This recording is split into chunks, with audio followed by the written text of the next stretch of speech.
à toutes et à tous et bienvenue dans votre rendez-vous quotidien Smart Éducation, un magazine dédié à la formation, aux nouveaux métiers, aux nouvelles pédagogies. Le rendez-vous qui donne un futur à la jeune génération. Aujourd'hui, le boom des écoles hors contrat. Avec près de 1700 écoles et plus de 85 000 élèves scolarisés, les écoles privées hors contrat rencontrent un succès grandissant en France. Bilingues, coopératives ou encore proches de la nature, beaucoup de parents s'y intéressent, mais s'interrogent également sur la nature de ces établissements, leurs résultats, leur sérieux, les risques encourus aussi. Nous voulions faire aujourd'hui la lumière sur ces nouvelles pédagogies avec nos deux invités. Thomas Jalot, directeur de l'annuel des écoles privées Faber, est avec nous. Bonjour. Bonsoir. Merci d'être avec nous, Thomas Jalot. Lionel Sayag, fondateur et dirigeant de l'autre école, nous accompagne également. Bonjour. Bonjour. Bienvenue sur le plateau de Smart Éducation. Thomas Jalot, ma première question sera pour vous, pour qu'on comprenne bien comment peut-on définir une école hors contrat ?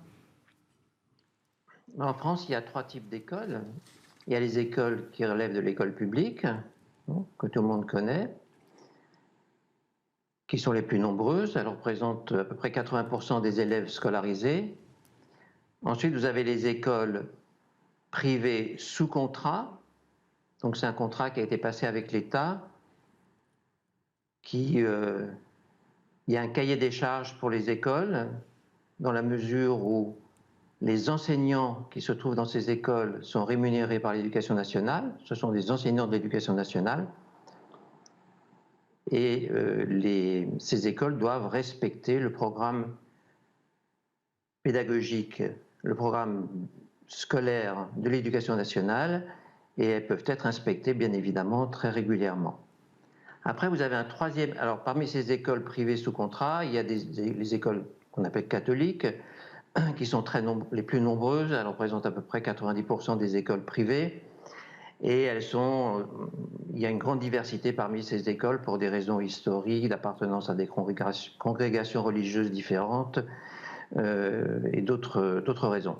Et après, vous avez un troisième secteur qu'on appelle les écoles hors contrat. Hors contrat parce qu'il n'y a pas de contrat avec l'État, qu'elles sont hors éducation nationale. Ce sont des écoles libres qui ont été créées par des personnes extrêmement différentes les unes des autres, qui ont un projet pédagogique la plupart du temps.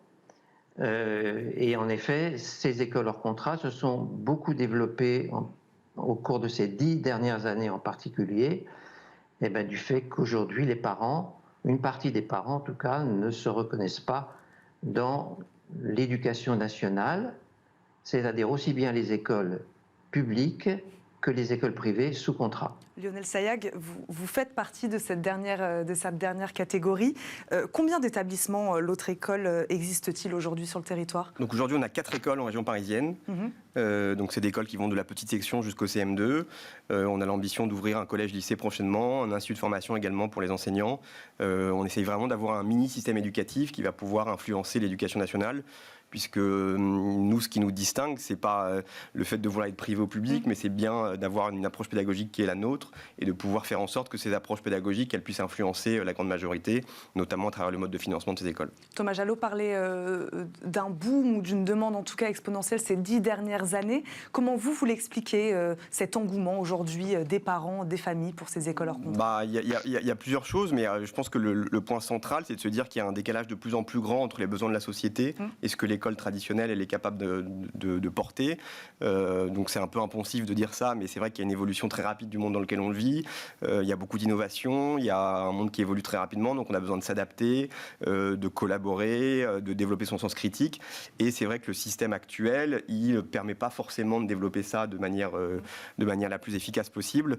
Et donc toutes les compétences clés aujourd'hui qu'on doit développer pour s'insérer dans le monde du travail, c'est des compétences qu'on peut développer davantage dans ce type d'école, qui sont vers la personnalisation des enseignements, qui développent les compétences socio-émotionnelles et qui essayent véritablement de développer la personnalité de chaque enfant. Thomas Jalot, vous êtes d'accord avec ce constat ? C'est ce qui, selon vous, peut-être ne marche pas ou ne marche pas bien dans le système traditionnel éducatif. On n'a pas la possibilité de personnaliser aujourd'hui l'apprentissage. Alors je dirais, pour définir aujourd'hui l'école publique, je dis bien l'école publique, on est un peu sous le règne de la pensée unique de l'éducation nationale. C'est-à-dire qu'il y a un modèle qui existe, hyper centralisé. Les établissements n'ont aucune autonomie, quasiment, très très peu. Et il y a un grand problème de formation. Non pas que les enseignants ne soient pas formés, mais ils ne sont pas formés pour répondre aux besoins aujourd'hui des élèves et des familles. Ce qui va faire la grande différence entre l'école publique et les écoles hors contrat, c'est que dans les écoles hors contrat, on est sur des dispositifs pédagogiques où on s'adapte à l'élève, on lui donne le temps d'apprendre, alors que dans le système public, on est beaucoup plus dans la gestion de la classe et de la recherche de résultats par tous à un rythme rapide. Lionel Sayag, on entend beaucoup parler de la pédagogie Montessori. Voilà, est-ce qu'elle représente, est-ce que les écoles hors contrat suivent-elles majoritairement cette école de pensée? Vous, par exemple, comment vous définiriez votre pédagogie à l'autre école? Donc c'est vrai qu'il y a un essor aujourd'hui de la pédagogie Montessori. Donc j'ai pas le nombre en tête, mais c'est vrai qu'il y a une grande majorité aujourd'hui des écoles hors contrat qui s'ouvrent sur ce type de pédagogie. Nous, ce qu'on essaie de faire au sein de l'autre école, c'est on s'inspire des pédagogies actives. Donc comme le disait très bien monsieur, c'est davantage centré sur l'enfant, sur ce qu'il est véritablement. Et donc nous, on essaie de faire d'avoir une approche qui est plus ouverte, c'est-à-dire de sortir de tous les dogmes qui peuvent exister, mais au contraire de prendre ce qu'il y a de mieux dans toutes les pédagogies. Donc on peut s'inspirer de Croy, de Steiner, de Freinet, des écoles en Scandinavie. En fait, il y a plein d'innovations pédagogiques à travers le monde. Et ce qu'on essaie de mettre en place, nous, au sein de l'autre école, c'est un petit peu cette quintessence-là. Et c'est surtout, comme disait également monsieur, c'est de redonner toute leur place aux enseignants, faire en sorte qu'ils puissent développer, comme ils le souhaitent, leurs propres enseignements. Et que, c'est des gens qui sont souvent presque des artistes, en tout cas, qui développent, qui transmettent parce qu'ils sont. Et donc, leur redonner toute leur liberté pédagogique pour qu'ils puissent aider les enfants à se développer par eux-mêmes. On pense des fois, quand on parle de ces écoles alternatives, qu'elles sont peut-être plus adaptées, plus spécialisées pour des enfants qui peut-être auraient des troubles, des enfants HPI, des enfants autistes Asperger, des enfants 10.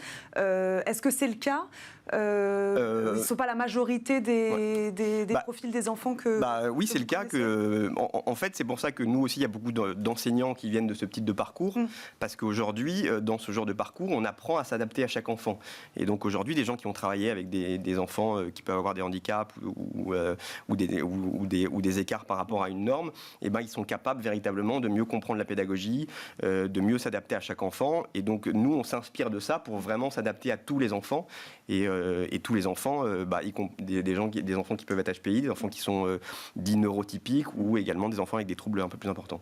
Thomas Jalot, sur cette question des profils aujourd'hui, des familles, des enfants qui s'intéressent, qui vont vers ce type d'école.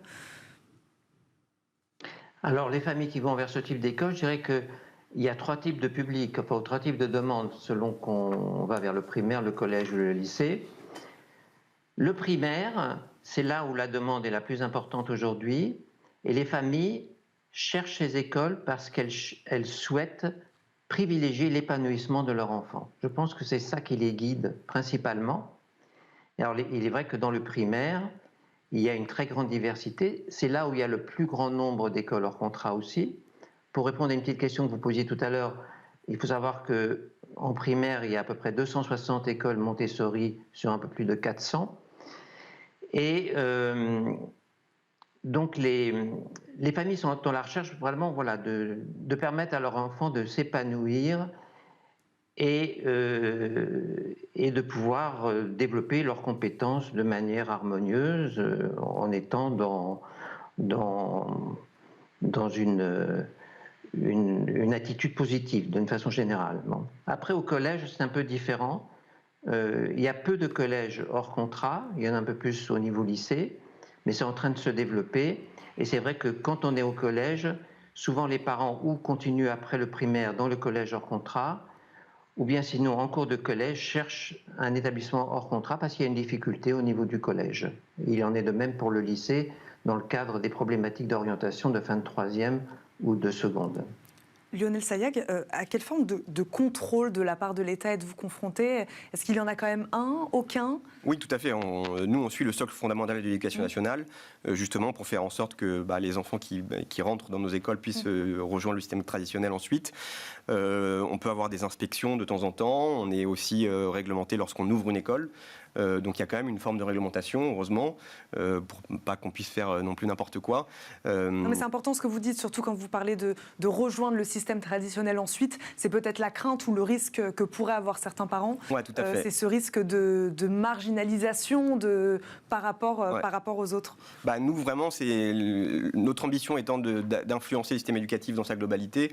On est vraiment attentif à pouvoir suivre ce socle fondamental de l'éducation nationale et démontrer en fait qu'en suivant ce même programme, on arrive à développer d'autres compétences et à faire en sorte que les enfants soient plus épanouis, soient plus heureux, développent leurs compétences socio-émotionnelles, qu'ils se connaissent davantage eux-mêmes, qu'ils soient des acteurs engagés du monde de demain, qu'ils puissent agir pour l'environnement, pour la solidarité.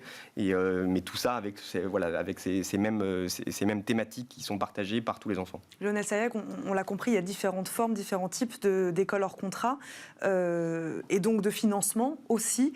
À l'image d'une start-up, l'autre école a opté pour la levée de fonds à un moment pour se financer. Pourquoi ce choix ? En fait, aujourd'hui, donc nous, on n'a pas de subvention de la part de l'État, donc c'est financé 100% par la scolarité des parents, enfin par la scolarité des enfants payée par les parents. Et donc, on est en recherche de financement pour se développer. Donc, nous, on est une entreprise à mission. L'article premier, il dit on souhaite contribuer à une évolution du système éducatif, et on essaie de trouver un juste équilibre entre cette évolution du système éducatif et en même temps un modèle qui soit financièrement viable pour faire en sorte qu'on puisse en développer de plus en plus. Et donc, c'est pour ça qu'on a choisi de lever des fonds à travers des fonds impact pour faire en sorte qu'on puisse se développer. On est également suivi par certains mécènes puisqu'on a des tarifs qui varient en fonction du revenu des parents pour faire en sorte que les écoles soient accessibles à tous, et on espère que de plus en plus ces écoles seront accessibles à tous puisque on a vraiment envie que tous les enfants puissent bénéficier de ce type d'éducation. Merci beaucoup à tous les deux d'avoir répondu à nos questions aujourd'hui. Thomas Jalot, directeur de l'annuaire des écoles privées Faber, merci de nous avoir accompagnés. Lionel Sayag, je le rappelle, vous êtes président et dirigeant de l'autre école. Merci beaucoup. C'est déjà la fin de cette émission. Merci à vous de nous avoir suivis. On se retrouve très vite pour un nouveau numéro de Smart Éducation. À très vite.